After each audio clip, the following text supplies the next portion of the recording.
ustedes ese camino lamentablemente inexorable de quienes terminan en el mundo del delito por el consumo. También están quienes lo hacen por la venta y que no consuman necesariamente, ¿no?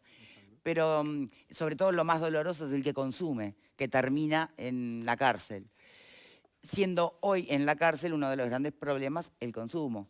Un tema de salud pública, un tema de MIDES, un tema de un montón de otros brazos del Estado que deberían estar interviniendo en esa realidad de los privados de libertad en nombre de la famosa rehabilitación.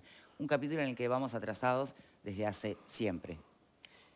Y que no lo sé si realmente, más allá de lo que vamos a escuchar ahora y los pronunciamientos que venimos escuchando en estos últimos días, porque hay campaña electoral, realmente no sé si va a poder cambiar, ¿no? Perdone si le parezco un poco pesimista, senador. Estamos dándole la bienvenida al senador del Partido Nacional, Carlos Camí, que realizara justo este viernes pasado una vuelta por el sistema, ¿no? Sí, buenas tardes. Buenas tardes. Gracias por la invitación, un gusto participar del programa.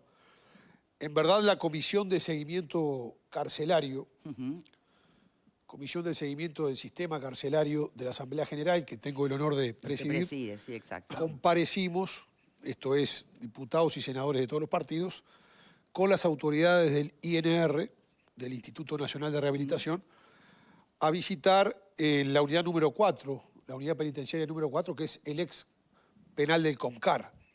Esto lo estamos haciendo desde el año 2020 en todas las unidades, las 26 unidades penitenciarias del país. Esta tiene una particularidad muy especial, ¿no? En un universo al día de hoy de 15.934 reclusos o personas privadas de la libertad, que han bajado en 150, si comparamos el semestre del pasado año con este. En el caso del penal de Santiago Vázquez, aumentó un 19% las personas privadas de la libertad que allí se alojan. Pasamos concretamente de 4.330 personas a 5.176 del primer semestre del pasado año a este. Un aumento importante, que aparte tiene la consideración particular que se alojan en esta dependencia carcelaria, digamos que los perfiles más complejos de la población carcelaria del país. Por eso, con especial interés, participamos de una visita de más de 6 horas y que lo positivo involucró el conocimiento, en algunos casos ya habíamos estado, en otras oportunidades, de cosas buenas que están sucediendo allí, como es, por ejemplo, el funcionamiento del polo educativo que involucra educación formal y no formal, no solo de la propia Universidad de la República con todas sus carreras, sino desde hace 2 meses de la UTU con el plan Rumbo, que permite rápidamente terminar o completar el ciclo básico y concretamente el bachillerato de construcción.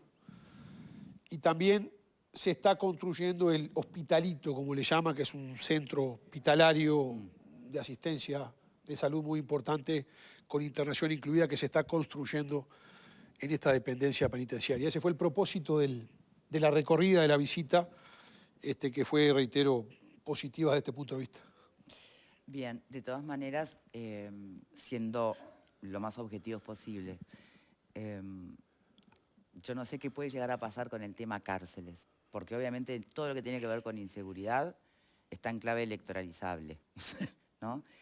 Y yo no sé si se van a animar también a abrazar a este punto, al tema carcelario. Si me permite, senador, esto es pregunta para ustedes. ¿Pepe? Sí, senador, ¿hay conciencia, cree usted, en el sistema político de que efectivamente, como decía Victoria, este es un tema fundamental en lo que tiene que ver con la inseguridad por el hecho de, bueno, la alta reincidencia que tenemos, casi 7 de cada 10 reclusos que salen vuelven a reincidir, que no hay cadena perpetua, por lo tanto en algún momento también estarán en libertad, y que es un tema fundamental para trabajar en materia de seguridad? Digo, si hay conciencia del tema en sí, pero también de lo que implica, y lo han dicho acá especialistas y técnicos que han venido, echarle dinero a eso, inevitablemente. Yo creo que hay conciencia. El desafío del sistema político es tener la objetividad, sobre todo en este tiempo, que por otra parte es donde hay que tener las definiciones claras y la voluntad política expresada claramente, en el tiempo preelectoral, de asumirlo como un tema complejo que nos ha involucrado en todos los gobiernos, que yo creo que en todos los gobiernos han habido intentos y aciertos por hacer las cosas bien y también resultados que no han resultado, valga la redundancia, como esperábamos. Yo no tengo tan claro si es un tema de inversión o más bien de resultados, porque ha crecido... ¿Pero tiene dudas que requiere inversión? No, estoy con dudas de que lo que se ha invertido haya tenido el resultado correspondiente. Porque creo que han habido, pongo ejemplo, en el año 2010 se creó el Instituto Nacional de Rehabilitación, gobierno del Frente Amplio, creo que fue una buena cosa. Algunos meses después se anunció y finalmente se concretó la PPL de la cárcel de Punta Rieles, más de 1.800 plazas nuevas, creo que es una cosa buena. No puedo negar que en el año 2018 el Comité de Tortura de la Organización de Naciones Unidas denunció la situación penitenciaria del país. En este gobierno, fundamentalmente... Solo se ha empeorado, por lo menos pensando en el ex CONCAR, ¿no? Por lo menos. Sí. Habrá habido mejoras puntuales en algunos centros más chicos. Siempre hablando de cómo las dimensiones probaron ser fundamentales a la hora de pensar en un sistema más en serio. Bueno, sin duda. Ahora, en junio del año 2020, a esta comisión de seguimiento carcelario del Parlamento concurrió el exministro Larrañaga y presentó allí el plan de dignidad carcelaria, que fue aprobado por unanimidad en esta comisión, que promovía varias cosas. Muchas de ellas se han ido haciendo y se han concretado. Por ejemplo, existían en Uruguay 4 cárceles en el interior del país que estaban ubicadas en la propia sede de las jefaturas departamentales de policía, que tienen la particularidad en casi todas nuestras ciudades del interior de estar frente a la plaza principal, en el lugar donde convive la jefatura de policía, la intendencia, las principales dependencias públicas y representativas de la ciudad. Estamos hablando de Artigas, de 33, de Flores y de Tacuarembó. Y se promovió eliminar estos casos y así sucedió. Se está construyendo la cárcel de Artigas, se inauguró con presencia del presidente de la República la nueva cárcel de Tacuarembó, se eliminó la primera, la de Trinidad, etc. Por ejemplo, empezar con el Papá Nicolau en las cárceles de mujeres para todas las mujeres. Se logró.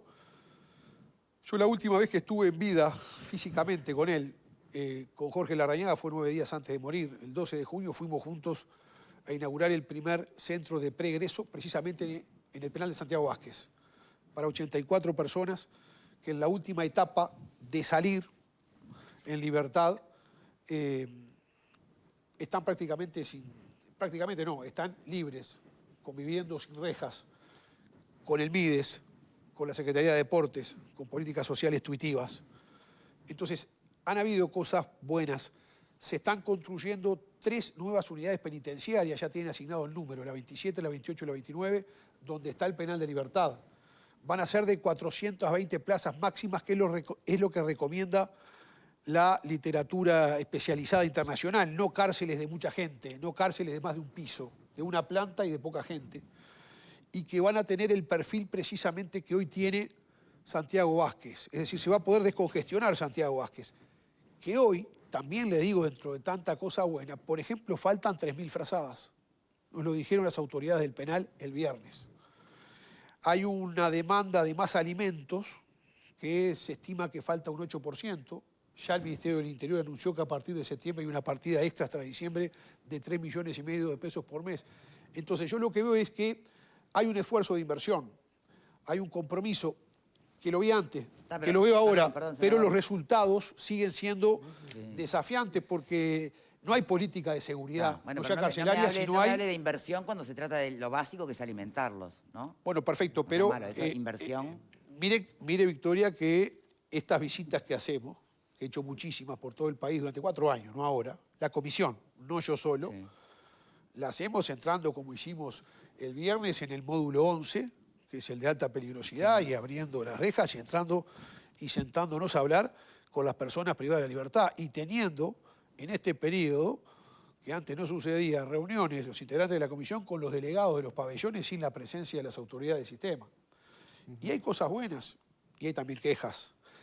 Creo que el desafío es para el sistema político de decir que este tema no lo va a arreglar un solo gobierno y que la receta no le corresponde a uno solo.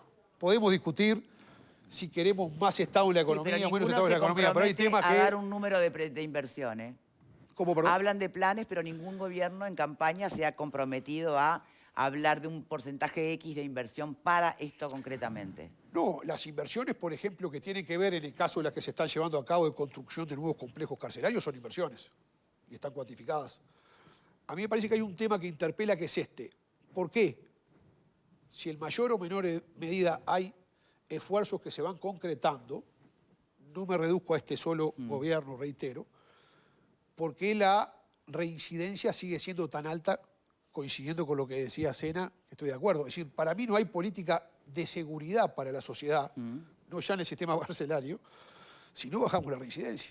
No, ¿No? En el 2000 teníamos 2.000 personas privadas de la libertad y hoy tenemos casi 16.000. No, pero por eso, volvamos al punto. ¿Usted cree que va a haber algún gobierno que va a asumir el costo político de realmente ponerse al hombro la reforma necesaria del sistema penitenciario? Tiene que hacerse, Sí, bueno. Victoria. Sí, hace yo, rato que estimo, tiene que hacerse. yo estimo que han habido, reitero, avances y respuestas. Porque acá el tema es el siguiente. Planteémonos esto. Hay un aumento del sistema penitenciario, de la cantidad de reclusos que nos preocupa, ¿verdad? Sí. ¿Por qué aumenta? Porque estamos hablando que a la cárcel va la gente que comete delitos. Entonces, tal vez no solamente de inversión, tal vez es, por ejemplo, Cosa están extraña, tipificadas porque adecuadamente las penas. porque los delitos están de manera bajando. de que el ingreso puede bajar o no. Bueno, son todos debates que hay que dar. Ahora, no es solamente el tema de la inversión. Es el tema de cómo también, para mí clave, aparte de la reincidencia o está atado a eso, es la reeducación, la profilaxis que está establecida en la Constitución, el rol que tiene la cárcel. Creo que algunos delitos, opinión personal, no se puede discutir, que Son de requieren cárcel, del cierre sí, de cárcel. privación. Tal vez otros no. Bien, pero ahí Y le sí van a de faltar penas recursos alternativas. para poder hacer el seguimiento que corresponde de las penas alternativas, que hoy muchas veces no se aplican por eso mismo, no porque el delito no meritase o permitiese la pena alternativa. De acuerdo. Entonces siempre estamos hablando de lo mismo al final, de Bueno, creo que es inversión, importante un cambio que operó en este gobierno, que fue una de las últimas leyes que me parece más importantes y que esperamos buenos resultados de eso, que es el cambio de la DINALI Sí. hacia el MIDES, desde el Ministerio del Interior, con el ánimo de fortalecerla. Creo que hay que discutir, y para mí ya no hay dos opiniones, si las cárceles tienen que seguir estando en el Ministerio del Interior o fuera de él. Entonces, ese es el desafío y los deberes que tiene el sistema político. Más que discutirlo, está bien proponerlo ahora, sobre todo asumirlo en el próximo gobierno con la responsabilidad que siempre tiene el mayor grado el que gana y que también tiene que compartir el que pierde, de ponerse a trabajar conjuntamente en estos temas que tienen que ser de Estado. ¿Qué pensás, Diego? Sí, en realidad venía siguiendo la conversación y pensando preguntas que se fueron abordando. Que se fueron contestando. Y sí, porque claramente se necesita una reforma. El tema es cuál es la reforma que se necesita y cómo vamos caminando hacia eso. Que todos los partidos hayan pasado por el gobierno y ninguno haya tenido resultados destacables en la materia, genera dentro de lo negativo lo positivo de que hay un baño de humildad en el sistema político en términos de decir, bueno, acá nadie tiene la sellada y si no hacemos un esfuerzo colectivo el problema no se resuelve. Lo de sacar las cárceles del Ministerio del Interior parece algo imprescindible en términos de que se necesita seguridad en las cárceles, pero la conducción del tratamiento del día a día tiene que ser civil, tiene que ser social, educativo, laboral, es por ahí. Y lo otro que me gustaría preguntarle como para profundizar un poco más, es decir, es cierto que tenemos muchos presos y que eso habla de que se están logrando imputaciones. La pregunta es si estamos metiendo presos a los que tienen que estar presos, ¿sí? Porque todo el tema microtráfico, por ejemplo, por pocos gramos, gente que no anda armada, que no atacó a nadie, ¿sirve ponerlos presos? Porque las cárceles hacinadas después se transforman en núcleos de reclutamiento, Perfecto, como hablábamos hoy más ese temprano. pero entonces, cuesta salirse de ese círculo vicioso. ¿Y por dónde salimos? No lo llevas preso, entonces el mensaje es, no es tan grave, dedícate al microtráfico. Los llevas presos, terminan siendo expertos o reclutados por una organización mayor. Entonces, no puede ser es así, y termina siendo. la excusa a veces de las decisiones que toma la justicia. Por- El sistema carcelario termina siendo peor que otra cosa. Porque atención que cada persona privada de libertad le cuesta al Estado, corríjame, senador, pero unos 40.000 pesos mensuales. 38.000 pesos. Perfecto. O sea, estamos hablando de que administrar las cárceles es la manera más eficiente de implementar los recursos para lograr la ansiada rehabilitación. Es así. Hay una experiencia, yo creo que es un tema de lo que por lo menos yo me lo planteo por honestidad intelectual, en el marco de generar un auténtico debate que sea de Estado y que sea o pretenda ser objetivo. Me lo planteo en tono interrogante. En el primer gobierno del doctor Vázquez existió una ley que se llamó de humanización carcelaria que determinó con el ministro Díaz de que se liberaran, creo que 800 personas privadas de la libertad. Y el resultado fue que eso no logró frenar, no detuvo el crecimiento de la población carcelaria. Entonces es una experiencia que hay que analizarla. Después tenemos la otra, la de la efectividad Pero de la hoy, ¿quién está represión. planteando deshumanización otra vez? No, lo que digo es... experiencia que hay que analizar. como alternativas a bajar la población.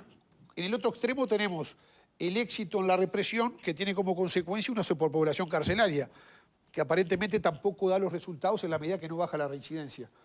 Pero Entonces, siempre hay un desafío que es, coincido, en cómo pararse ante la tipificación de las conductas delictivas o la penalización de la tipología delictiva que tiene el país, y ahí plantear, bueno, ¿por qué razón llegamos a tener tantas personas recluidas? Y si efectivamente el tema es que hay muchas, fruto de la actual cobertura de la tipificación delictiva o de las penas, o es porque falla adentro del sistema en el proceso que la Constitución establece de rehabilitación. Hoy hay políticas, han habido acumulación de políticas puedo hablar del polo industrial, hoy hay 27 talleres. Desde la última rendición de cuentas se logró, pregunté específicamente, hay 152 personas que trabajan y que cobran medio peculio, es decir, el preso empezó a trabajar y cobra, eso es nuevo. Entonces, bueno, también lleva tiempo consolidar esas cosas, pero es una de las preguntas. El tema es adentro, cómo está gestionándose, si estamos con los resultados en función de lo que hacemos, o es que demasiadas personas son derivadas al encarcelamiento, algunas de ellas por penalización en conductas que requieren o pueden tener otra alternativa de pena. Bien, pero de nuevo, ¿por qué está puesto en clave de una cosa o la otra? Porque siempre nos estamos haciendo las mismas preguntas, ¿no? ¿No será hora de hacernos nuevas preguntas? Sí. La nueva pregunta que yo me haría es, o mejor dicho que me haría, que habría que estudiar sociológicamente, es si también los problemas de la violencia los estamos diagnosticando bien, o si estamos en una sociedad más violenta o de otras conductas, que eso también esté contribuyendo a esta situación que termina en la cárcel. No, pero una mínima, con el tema del trabajo, ponemos polos industriales en las cárceles, chapó. Tendríamos que poner polos industriales en los barrios de donde viene la persona que van presa, porque muchos de ellos, si hubieran conseguido trabajo a tiempo y hubieran podido ganarse su ingreso con el sudor de la frente, seguramente no llegaban a estar en la cárcel. Volvemos al tema de la educación, que es la base de todo. Sí, claro. Si las personas están capacitadas o aprenden un oficio, es menos probable que caigan en el recurso fácil de ser víctimas o captables por parte del sistema, digamos, de la delincuencia, por decirlo en términos generales. Caemos en lo mismo. Es un problema de que si la base está ahí, la base está en la educación, está en la formación. Seguimos mirando las consecuencias y nunca se terminan de atacar las causas. Entonces digo, sí, siempre vamos a ir tarde como sociedad y mucho más cuando, lamentablemente, y acá tenemos un representante, el sistema político no se pone de acuerdo, porque esa es la realidad, no se ponen de acuerdo. No se ponen Acá de hubo una acuerdo. delegación multipartidaria que hizo la Pero, visita. No sé pero- si andaban discutiendo o habrán llegado capaz que a algunas pero no conclusiones es comunes. una comisión parlamentaria. No es petit. Es los partidos políticos, las gobiernos y oposición que se tienen que poner de acuerdo en estos temas. No, a ver, creo que el consenso hoy existe. Sí. Creo que hoy la mirada de entender que hablar del sistema carcelario es hablar de seguridad pública también, es un logro de estos últimos tiempos. Está bien. En todo caso, lo que no se ponen de acuerdo es en, che, ¿vamos a hacerlo de verdad? ¿Y qué hacemos?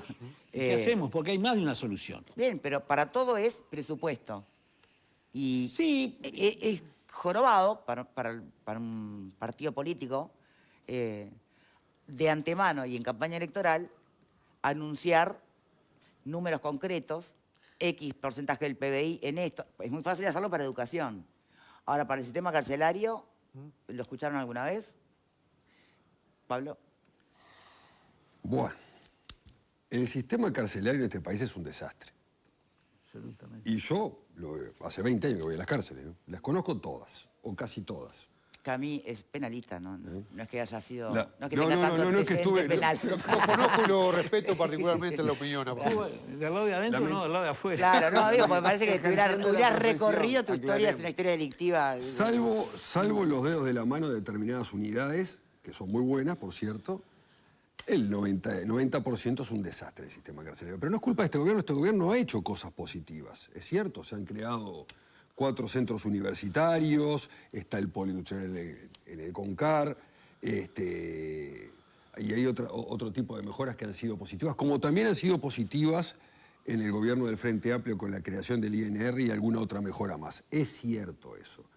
Antes de la creación del INR, el infierno de Dante, el sistema carcelario. Hoy es el infierno, pero no de Dante. Pero es un desastre igual. ¿Y por qué? Tiene muchos motivos.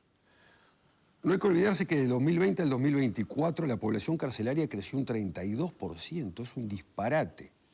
Se podrá decir, es multifactorial el asunto. Pero hay una cosa que hablaba el senador y yo estoy de acuerdo con eso, que se han quitado muchas herramientas. Y si uno le pregunta a un fiscal penal, la caja de herramientas que tienen para poder maniobrar sobre determinados delitos que no son necesarios de pronto que tenga una pena de prisión efectiva porque es un delito menor y con alguna pena alternativa pueda lograrse una reinserción social, no está más. Producto de una política de seguridad que yo no comparto, en el cual lo que quiere dar un mensaje de si vos cometés tal delito, no lo hagas porque vas a ir preso por un par de años. Y el que va a delinquir igual porque piensa que no va a perder. Esa es la realidad. Y entonces cuando pierde, en vez de tener una posibilidad de rehabilitación, termina preso. Pasó en la cárcel de mujeres. La cárcel de mujeres explota. Eso fue el artículo de la LUC, ¿no? Explota la cárcel de mujeres. Los otros días hablaba con un funcionario penitenciario de la cárcel de mujeres y me decía que en un momento, yo no sé si son 800 y pico de personas que están ahí adentro, es un disparate, había 2 funcionarios para toda la cárcel. ¿Qué estamos hablando? Un módulo del CONCAR en la noche tiene 2 funcionarios para custodiarlo con 600 reclusos. ¿Qué estamos hablando? ¿Qué pueden hacer en la noche si sucede algo? Nada pueden hacer. Entonces, yo aplaudo al sistema político de que últimamente se está viendo con más preocupación el sistema carcelario y aplaudo que haya ido una delegación multipartidaria a ver sobre todo el módulo 11, que es un desastre, ¿no? Vamos a entender, es dramático el módulo 11. Y el CONCAR... ¿Quiénes están en el módulo 11, por ejemplo? Y lo que ¿Qué tipo de delitos? Hay 2 tipos de...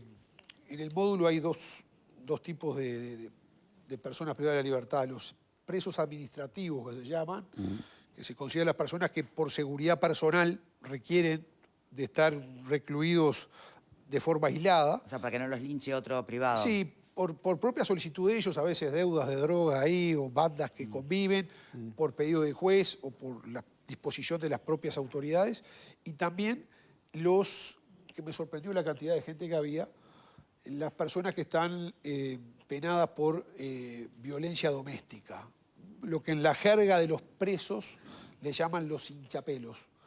Hay un código dentro de la población carcelaria que por el respeto a la mujer, a la figura de la madre, no se tolera a aquellas personas.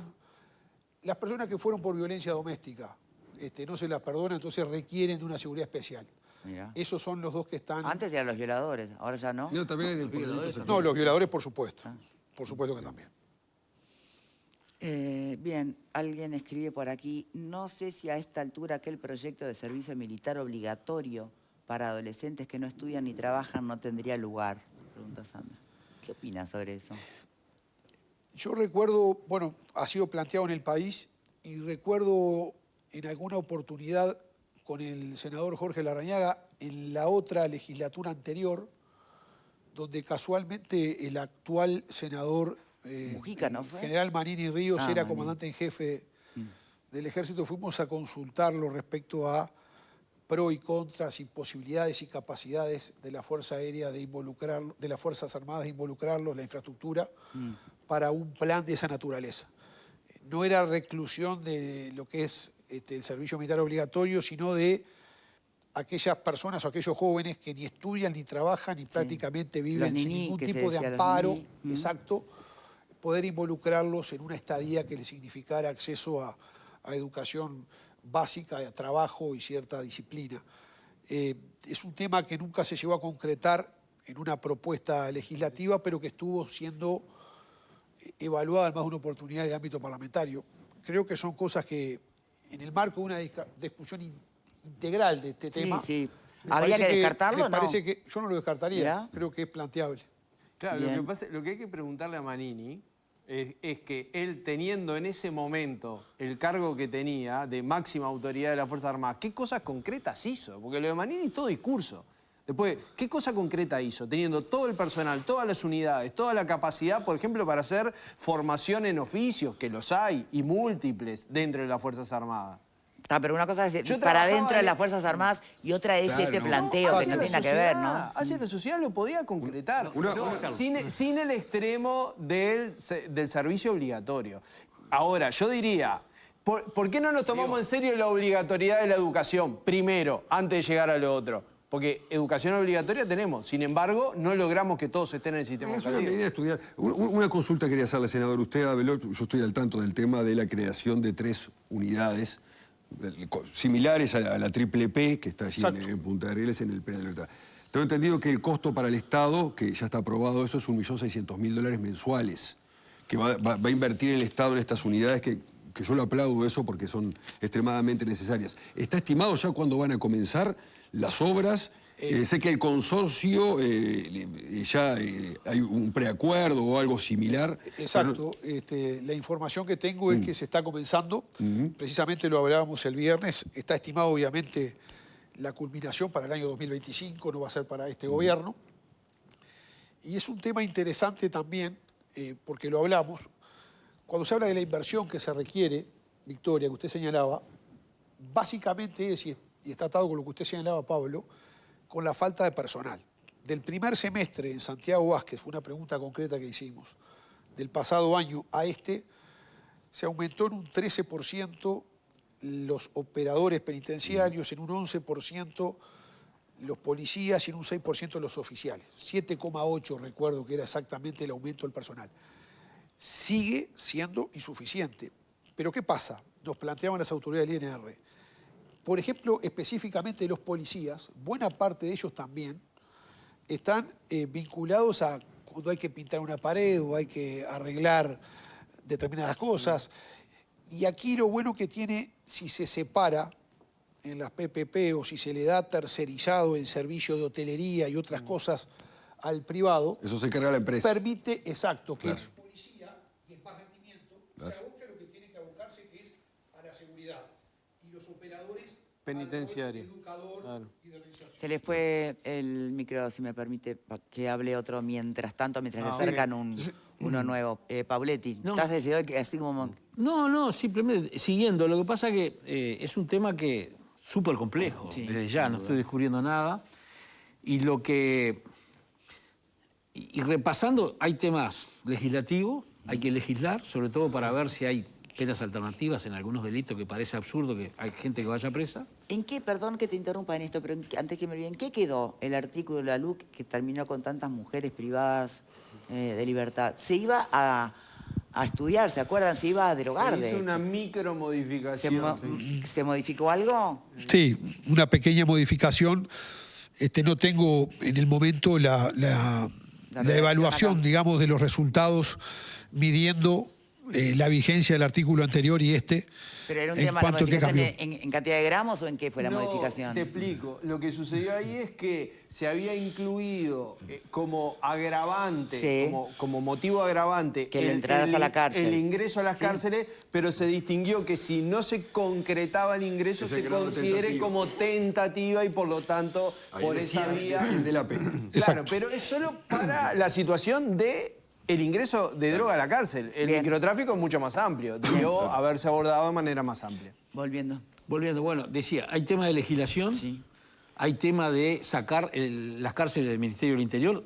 Todo el mundo habla de sacar las cárceles del Ministerio del Interior y nadie la encara. A mí me resulta, porque esto no es de ahora, lo vengo escuchando hace unos años. Sí, sí. ¿Y qué se requeriría para eso, senador? Voluntad política. La última experiencia positiva fue en el año 2011, cuando a impulso del senador Larrañaga se promovió el acuerdo por la educación. Logró no solamente concretarse el acuerdo, que han habido otras instancias desde ese punto de vista también que se han concretado, sino que se firmó, literalmente lo firmaron todos los candidatos y referentes políticos, y después finalmente fue aceptado por el gobierno del momento, que el corporativismo sindical le quebró el brazo, ¿no? Pero sí hubo una nota positiva que el sistema político logró concretar un acuerdo sobre un tema fundamental, básico y primero, coincido con Pauletti, que es la educación. Para este tema también. Ahora, Es el desafío al sistema político de concretar, y ahí depende de los liderazgos que tengan el coraje de señalarlo y que lo tengan el coraje de hacerlo ahora, a 2 meses de la elección, que están dispuestos a ir por esos acuerdos y que implica que cada uno también reconozcamos, cuando venimos a un programa, en la defensa que hacemos de la gestión convencida de nuestros gobiernos o las acciones de nuestros partidos, lo bueno que hicieron también aquellos a los cuales no pertenecemos y tenemos crítica. Porque el Bien, peor ahí. error es ir teniendo una Refundacionalmente. no solo refundar, sino convenciéndonos y tratar de convencer de que todo está mal o todo se hizo bien según el signo político. Yo creo que una de las fortalezas que tiene nuestro país es que en los últimos 20 años, en lo que va del siglo o del milenio, gobernamos los 3 partidos. Pocos países lo pueden decir en la región y en el mundo. Entonces, la fortaleza del sistema político hay que exhibirla. Yo, cuando se ataca al sistema político, soy de los que digo que estoy orgulloso del sistema político del país, que tiene falencias, sí, que hay que mejorarlo, sí, que somos responsables de las cosas que no se han hecho bien, también. Miremos al costado y quiero ver qué país tiene partidos como los que tenemos acá, no solo los fundacionales. El Frente Amplio tiene más de 50 años. Sí, Cuando sin duda. vemos las elecciones de los países vecinos, son siglas que cambian cada 5 años. Entonces, eso es importante, y creo que también para eso es muy importante los liderazgos, que tengan la capacidad de gobernar con luz larga, de tener el coraje más difícil en esto, que es sentarse a acordar y coincidir con el que se piensa distinto, porque lo que pensamos igual, por supuesto Sin que duda. tenemos que coincidir siempre. Antes de despedirlo, que ya se nos fue el tiempo, senador, si me permite, ¿qué me dice de la gestión del gobierno, concretamente de Cabildo Abierto, ¿no? En el INISA? Porque, bueno, hablamos del sistema carcelario para mayores, pero ¿qué pasa con los menores? Es un organismo complejo, está vinculado a los temas que hemos hablado. Sí. En los cambios normativos que hubieron en este gobierno, discutidos, inclusive no se plasmaron los que tuvo como iniciativa el gobierno, fueron mejorados en el Parlamento, se plantearon algunas mejoras en los resultados. ¿Para usted fue una buena gestión? Bueno, la gestión tiene más que ver con algunos detalles concretos de... Yo más bien los resultados me refería a, por ejemplo, en disminución de algunas penas que sucedieron en el periodo pasado, resultaron en el resultado final con alguna mejora, estadísticas o de números. En la LUC se cambió eso, se fue con otro perfil. Fue muy discutido el tema del INISA en la comisión especial que integré, que trató la LUC. Después hubo temas de gestiones que tienen más que ver con el desempeño de los jerarcas de turno. Cada uno ahí pone la impronta. Yo, cuando hablo de seguridad y del Ministerio del Interior, tengo, por ejemplo, la capacidad, sin que me duelan prendas, de reconocer que han habido aciertos y errores, que en otros gobiernos hicieron cosas bien y mal, en esta también, pero digo que, por ejemplo, la impronta del exministro Jorge Larrañaga, para mí lo definió como un ministro que seguramente va a ser recordado en el país como el que bajó los delitos y tuvo una impronta de diálogo también muy importante. ¿Por qué? Y bueno, porque la gestión tiene que ver también con la responsabilidad del jerarca que la lleva adelante. Eso no es solamente la discusión teórica de las ideas o la pertenencia de los gestores a un gobierno en lo macro. Le pone una impronta particular el responsable. Senador Carlos Camí, Partido Nacional, muchísimas gracias por habernos acompañado. Muchas gracias a ustedes, siempre un gusto estar por acá. Hacemos una pausa breve, ya veremos. Será mejor